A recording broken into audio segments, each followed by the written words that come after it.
fuck your friends. Anytime you starting to do some shit, fuck your friends. Like, yeah, it's cool to have friends that support you. That shit is ill. But at the end of the day, when you really doing something, is when people that have no idea who you are, they want to pay money. They want to come see you. Your friends, they going to be there. They're going to support you for a little bit. But you got a window with your friends. And it's like, you'll do your first year. It's like everybody's behind you. Yeah, you doing it. Oh, shit, I see you. I see you. And then when that time comes where you slowing up a little bit, because everybody has that moment, your friends kind of like fizzle out. So I say, fuck your friends. Go find some people that you don't know and try and make them your fans. The Daily Gems. Yeah!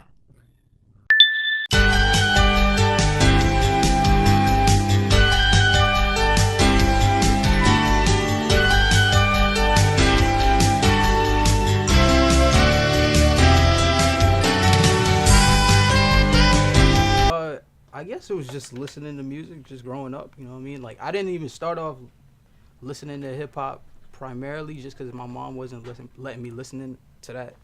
Like, when I was in the car and everything, it was, what is that? Whatever Disney radio is. Like, that was playing all the time, or gospel music, whatever it was, or Calypso.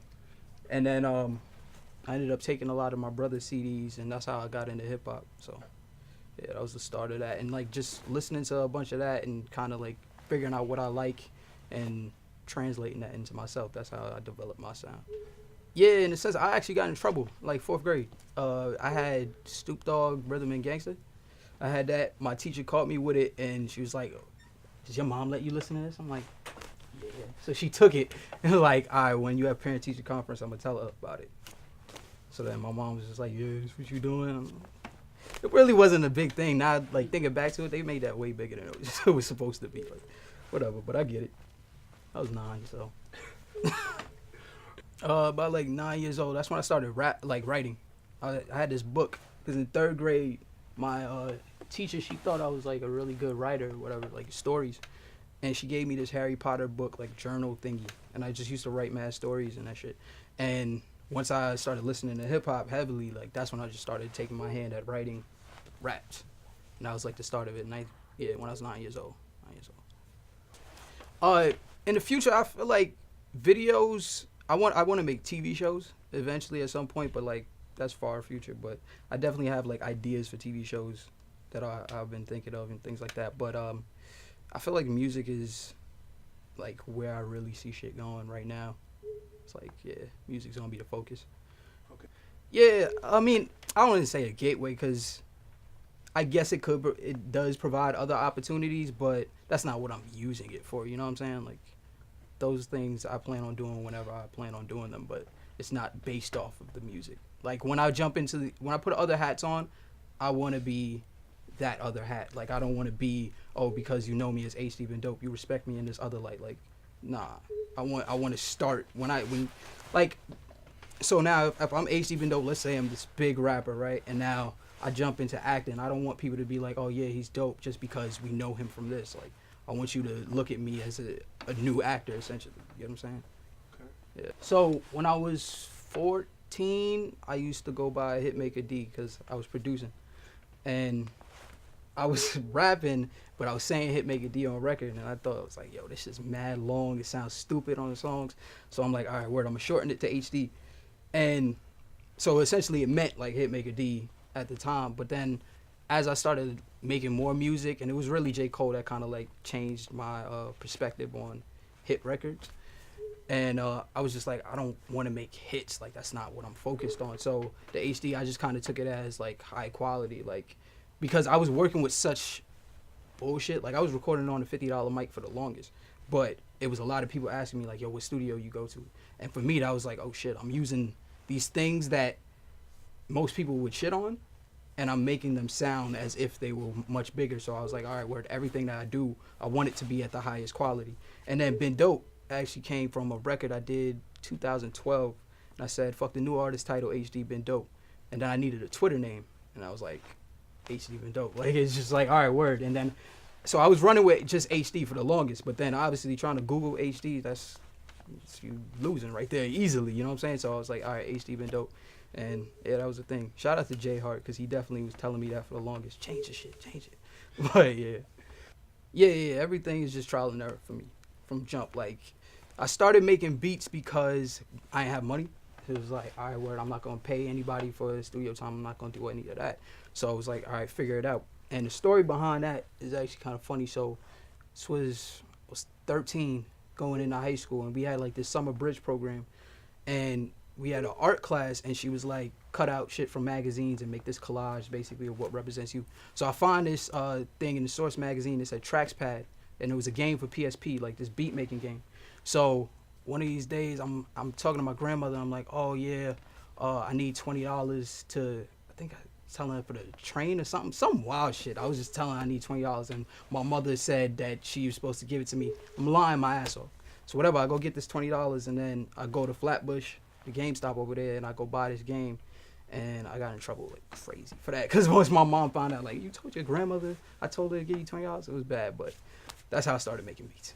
Yeah. Yeah, I still play games. I play 2K mostly, 2K Madden, and I'm sometimes on Grand Theft Auto. But like, as of late, I haven't been playing too much. But when my homie comes to the crib, we usually play 2K. Okay. So anytime I have a project, I usually try to put projects out every year. I think I missed maybe like 2 years since I started. But my process is basically, well, as of recent, maybe like the last 2 projects, my process has been writing down all the things that I learned in that year. So just everything that I went through. Like, I'll just start out with just random shit. And then from those things, I'll look at it and it's like, all right, well, how can I turn these feelings, these lessons into concepts? Turn those into concepts, then I'll write out a track list, like basically a story of this project. And then from there, I just make the music around it just to fit these concepts. Okay. Well, my homies really help out. Like my homie X, that's like my day-to-day homie. He helps with like a lot of shit. Now that he's back from college, like we pretty much work hand in hand. We produce together a lot, and he helps me shoot a lot of these videos and things like that. My family, they kind of just support it, just as shit has been kind of progressing. It's just like, all right, word, keep doing your thing. Like, so that's cool. My neighborhood, on the other hand, like, I don't really be outside, like, in my neighborhood too much. If I'm outside, I'm probably, like, in my neighborhood, I'm either going to get some food or, like, shit like that. I don't be, like, just on the block posted. I feel like anybody that's just going through life, like, honestly, like, my biggest thing, so I went on this tour last year, and I was performing in front of this rock crowd. So, like, and it was with Portugal the Man. So, Portugal the Man, they have fans from, like, people younger, way younger than me, like 13 years old, and then they have people at like 60 years old. And I think one of the illest things about that tour that I took away was like, after every show, there was just different types of people coming up to me and like, yo, I feel this. Like, now maybe the 60-year-old lady in South Carolina that was like, I love this. Maybe she's not the one that's like sitting in her car listening to me, but the fact that she's able to say, I can understand what you're saying and I agree with it and I feel the message, that's what matters to me, you know what I mean? So that's why I figured like the music that I make is for anybody that's going through life. I mean, I guess my crib, I'm most creative just off the strength that like I'm just in my house. It's comfort there. Like, I've been recording in my house since I was 13, you know what I'm saying? So like I just find a lot of peace just being in my crib. Like, I've been in a couple studios, and while I've, like, my last studio session I had was in Red Bull Studios, and I feel like that was actually a really creative space that I was in, but nothing beats my crib. Like, I'm just completely comfortable there. But as far as like a time, I don't really have a time. It could be 8 a.m. It could be 2 a.m. Like, it really doesn't matter. Whenever I feel it, I'm there. And everything's at my disposal, so it's like, all right, we're just gonna make it. No, I'm pretty clean. I don't smoke, and I rarely drink, so yeah, I just be chilling.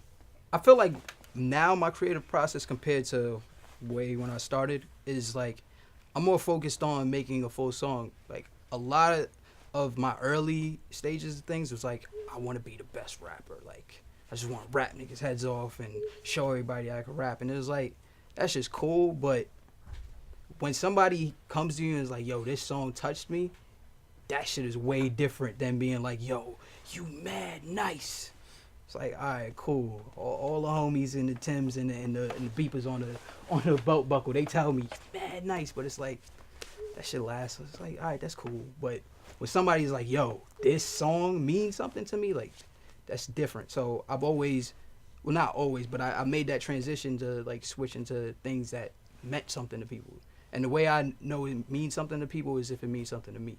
You know what I'm saying? Like writing a verse just for the sake of writing a verse is cool, but it doesn't mean anything to me. It's just like, all right, word, cool. Like I like to flex the pen just because I like the art of writing. But when it's actually like, yo, this is therapeutic for me, that's when I know, all right, this is gonna hit somebody.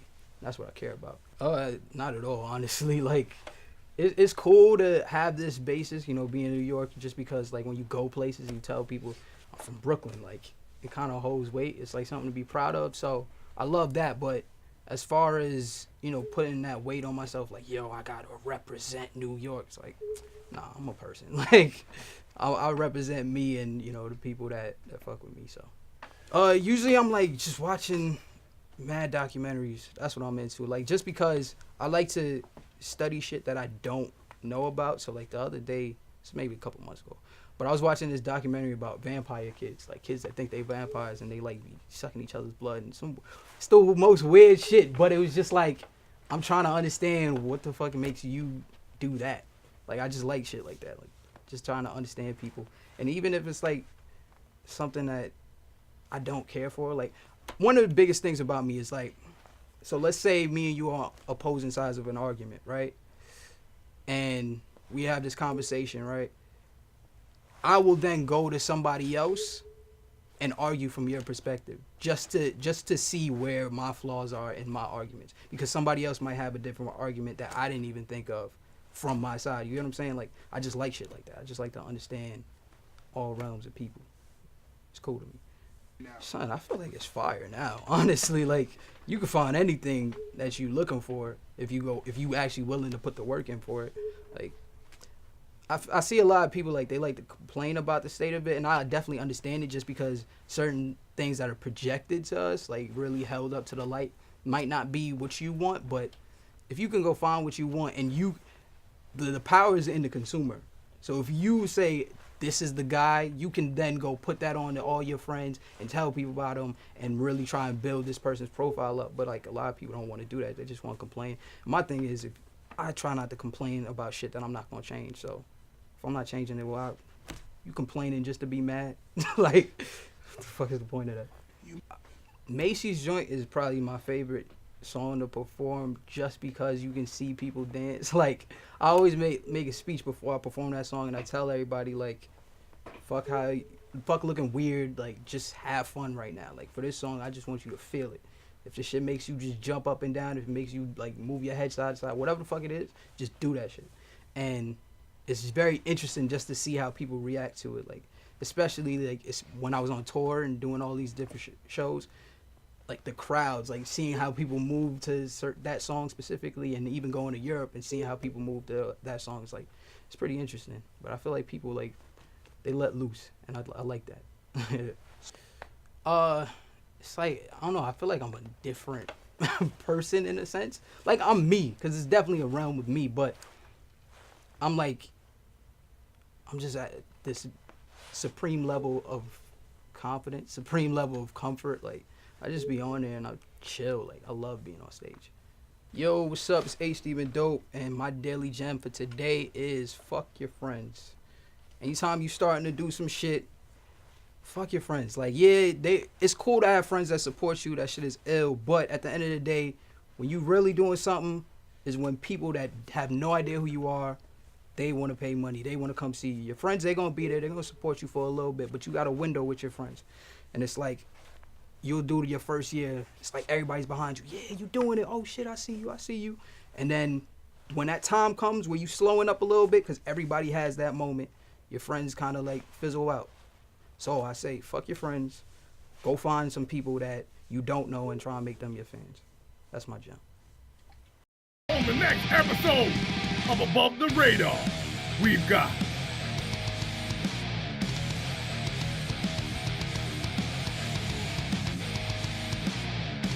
make sure to tune in. Until then, like, comment, and subscribe.